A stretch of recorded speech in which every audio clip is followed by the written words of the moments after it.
Hello everybody, I am Jay Shady and you are listening to The Voice of Reason. So, wow. Big fucking wow. Big time wow. What an amazing fucking show that was. I just got finished watching it. It's 4 o'clock in the morning and my god, I said I had high expectations for this show. And it totally fucking delivered. I am so impressed. I am so pleased. I am so happy. And I know it sounds weird because I'm usually complaining and I'm ranting and I'm talking about this and talking about that. And it's well deserved. But I cannot do that tonight. Nobody can do that tonight because this was a great show. If you do not think that this is a great show, then you're just fucking lying to yourself. If you don't think this was, just great fucking stuff, then you will never like wrestling. You will never like the WWE again. You're just here to bash it no matter what. But me, being the voice of reason, I will say when something is phenomenal, and this was fucking gold. Oh my god. Let me just go right into it. You get the pre-show match, and I actually watched the pre-show match. Rob Van Dam versus Dean Ambrose for the U.S. Championship. And this match was going along well until the end. Well, it was going along pretty fucking good, actually. It was actually a really good match. But the ending was just cheap. Really fucking cheap, You wanted a title match at Summerslam. You want a resounding finish, but they ended with a fucking DQ. Rob Van Dam does the frog splash, and then Roman Reigns spears him and it's a disqualification. I mean, why did they have to go that route? Why couldn't we get a clean finish with whoever winning? It would have mattered to me, but, great match, very good match, very entertaining match, shitty finish. So there we go. Then we officially kick off SummerSlam with the opening match, Bray Wyatt versus Kane in the Ring of Fire match. Now, there's mixed feelings about this match. It was fucking cool seeing a gimmick match like this again. I will say this.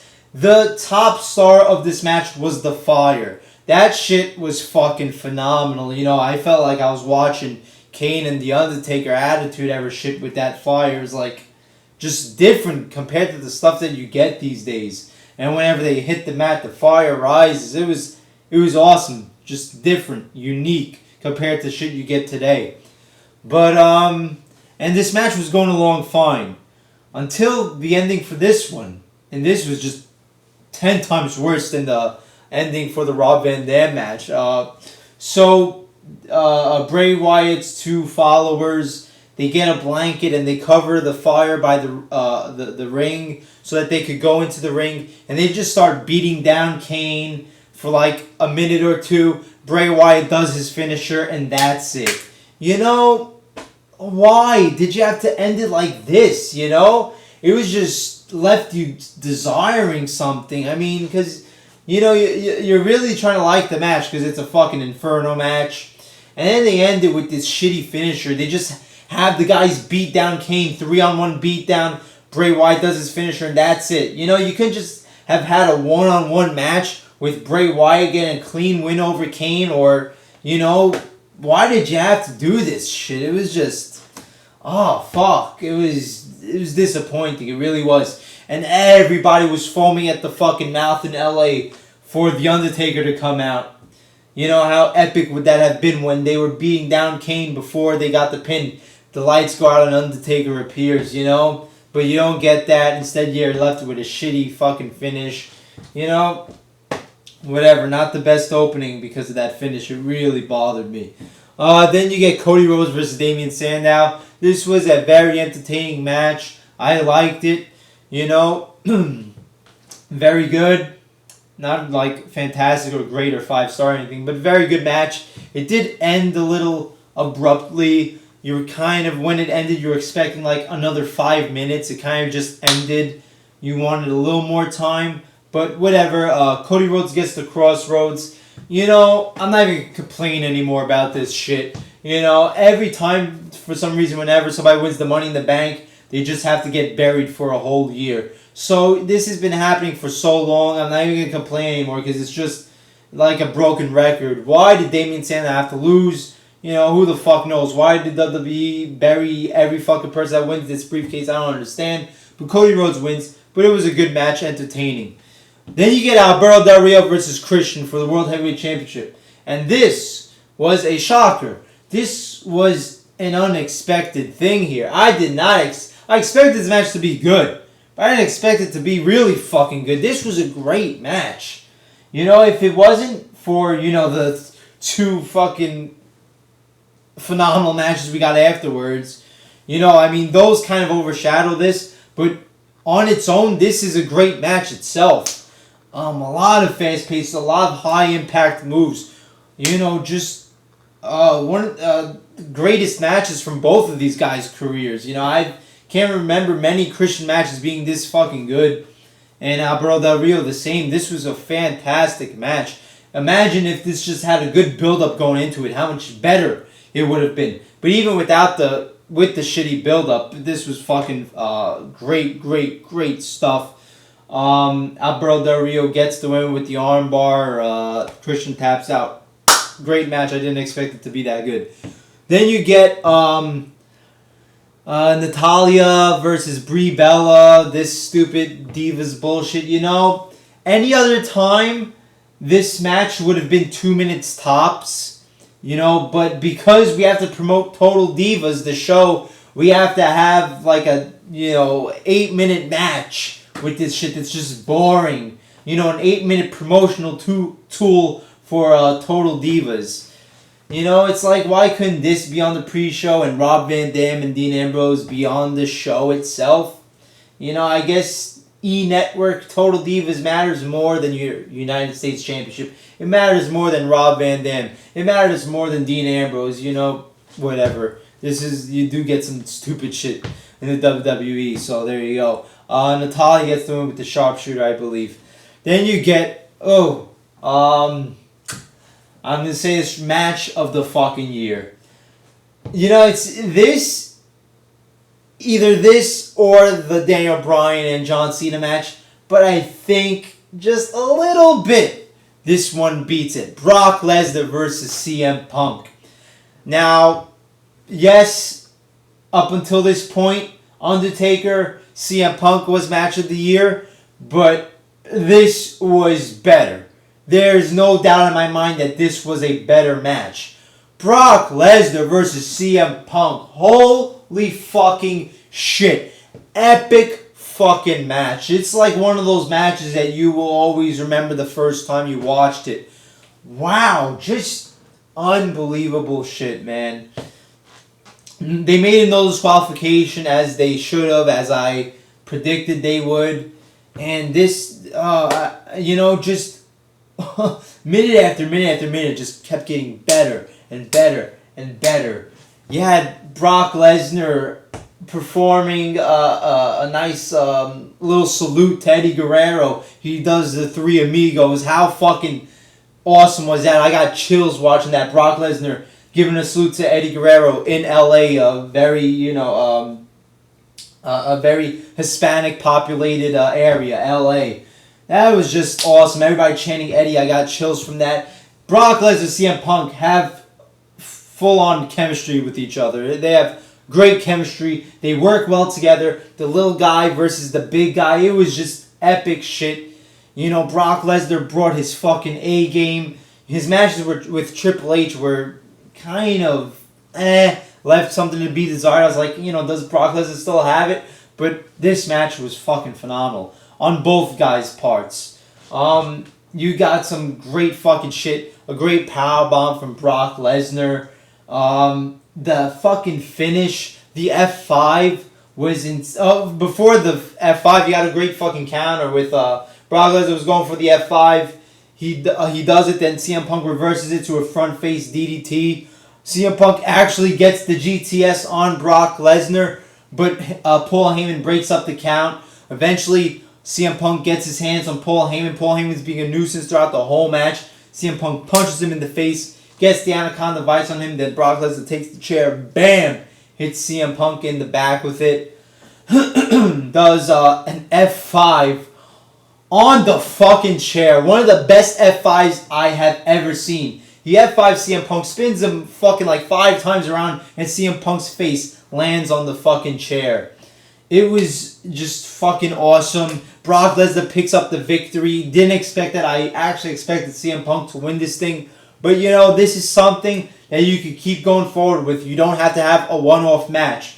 This is a feud that, you know, can have longevity, and you can have future matches with this. But, so, and yeah, I'm glad that they have Brock Lesnar winning this. It does help Brock Lesnar in the future because he has some credibility. You know, when he first came back, he loses to John Cena in a month's time, you know. He's like never there. He loses to Triple H at WrestleMania. This match with CM Punk and beating CM Punk, Brock Lesnar, no doubt about it, is a fucking beast again. Epic fucking match. Oh god. Alright, enough of that. But yeah, epic match. Then you get Dolph Ziggler and Caitlyn versus Big E and AJ Lee. You know, this was a perfectly fine filler match. You know, this is the way a filler match should be. You need to have one of these between a double main event to let the crowd get their fucking breath back, to get their bearings again before the next main event. So this was perfectly fine. Short, did what it had to do, you know. Biggie Langston is a fucking retard, but whatever. Dolph Ziggler gets the win. So this, I had no problem with this. And then you get the main event.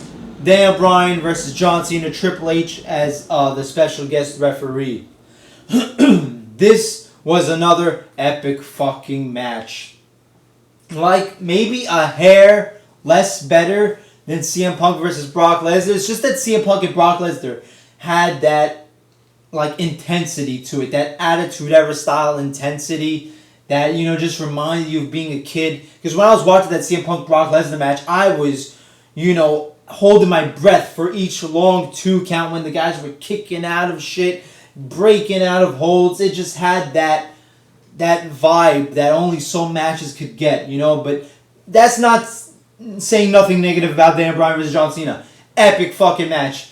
If CM Punk and Brock Lesnar's match of the year, this is the runner-up. This is the second best match of the year. Daniel Bryan versus John Cena. John Cena brought his fucking A game. I will give credit where credit is due. John Cena performed as best as he possibly could, and it was good.